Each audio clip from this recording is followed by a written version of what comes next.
Shalom, Assalamualaikum warahmatullahi wabarakatuh.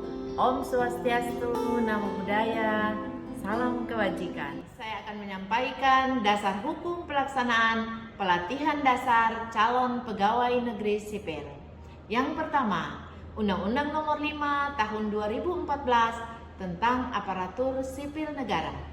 Yang kedua, Peraturan Pemerintah Nomor 11 Tahun 2017 tentang manajemen ASN sebagaimana yang telah diubah dengan Peraturan Pemerintah Nomor 17 Tahun 2020. Yang ketiga, Peraturan Kepala Lembaga Administrasi Negara Nomor 10 Tahun 2022 tentang perubahan Peraturan Lembaga Administrasi Negara Nomor 1 Tahun 2021 tentang pelatihan dasar CPNS.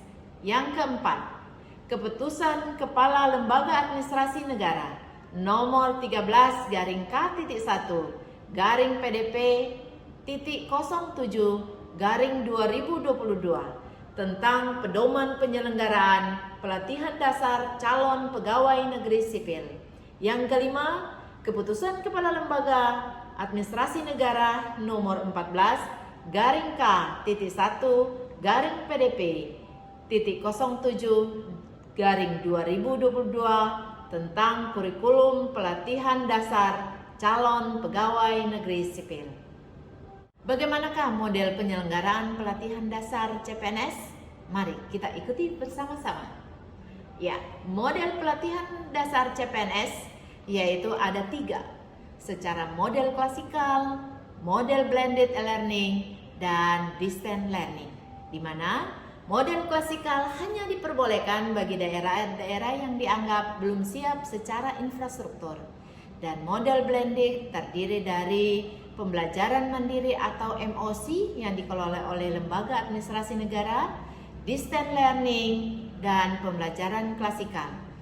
Sedangkan model distance learning hanya diperuntukkan dalam keadaan darurat atau keadaan tertentu. Mari kita melihat bersama-sama kurikulum pelatihan dasar CPNS. Dalam kurikulum pelatihan dasar CPNS ada 4 agenda yang berada di dalam kurikulum tersebut, yaitu 1. Sikap perilaku bela negara, 2. Nilai-nilai dasar PNS, yang ketiga, kedudukan dan peran PNS untuk mendukung terwujudnya smart governance sesuai dengan ketentuan peraturan perundang-undangan, dan yang terakhir yaitu habituasi, di mana agenda pertama, sikap perilaku bela negara, terdiri atas 3 pokok materi, yaitu wawasan kebangsaan dan nilai-nilai bela negara, yang kedua, analisis isu kontemporer, dan yang ketiga yaitu kesiapsiagaan bela negara. Dalam pembelajaran blended learning, kita akan melihat 2 istilah, yaitu sinkronus dan asinkronus. Apa itu sinkronus dan asinkronus? Ya, sinkronus adalah proses pembelajaran real time, di mana fasilitator dan peserta bisa berkomunikasi secara langsung. Dan asinkronus adalah pembelajaran yang tidak real time, di mana peserta pelatihan dasar belajar secara mandiri lewat LMS, membaca, mendownload, dan sebagainya. Pada saat ini saya akan menyampaikan secara khusus model penyelenggaraan pelatihan dasar CPNS secara blended learning. Pelaksanaan pelatihan dasar calon pegawai negeri sipil dengan menggunakan blended learning selama 647 jam pelajaran atau setara dengan 72 hari kerja.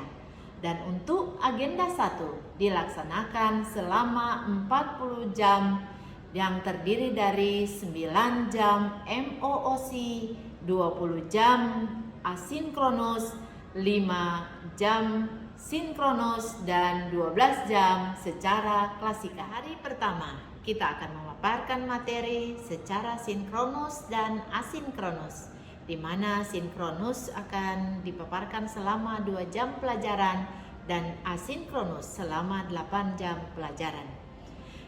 asinkronus ini selama 2 jam pelajaran kita akan isi dengan 4 kegiatan, yaitu yang pertama, perkenalan dan membangun hubungan dengan peserta dan menciptakan suasana pembelajaran yang kondusif serta menjelaskan skenario atau alur pembelajaran.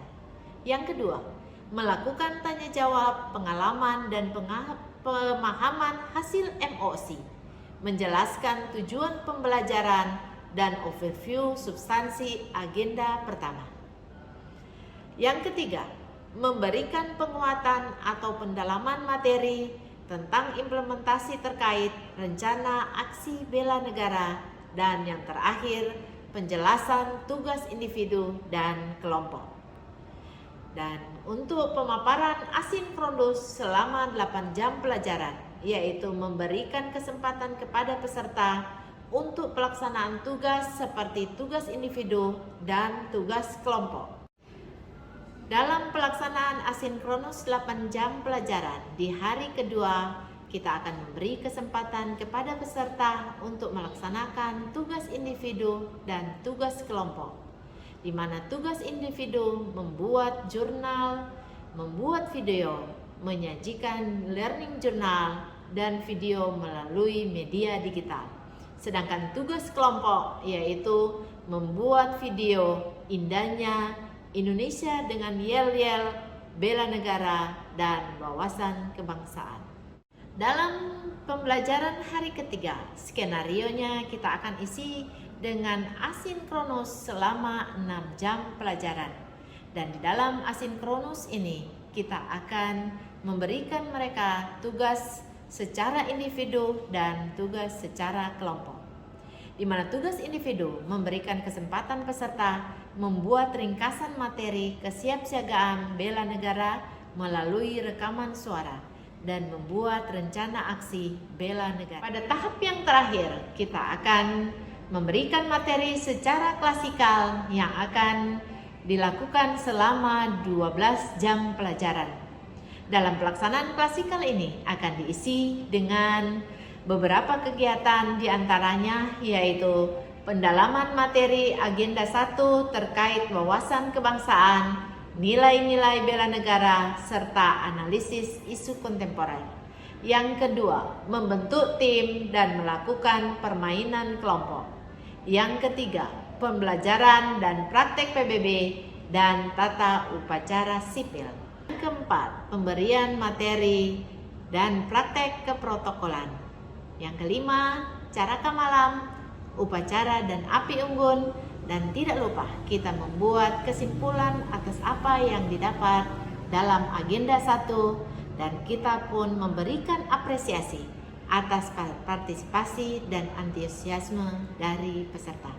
Demikian yang dapat saya sampaikan tentang strategi pembelajaran pelatihan dasar calon pegawai negeri sipil agenda 1 dengan metode blended learning. Terima kasih. Shalom. Assalamualaikum warahmatullahi wabarakatuh. Om Swastiastu, Namo Buddhaya. Salam kebajikan.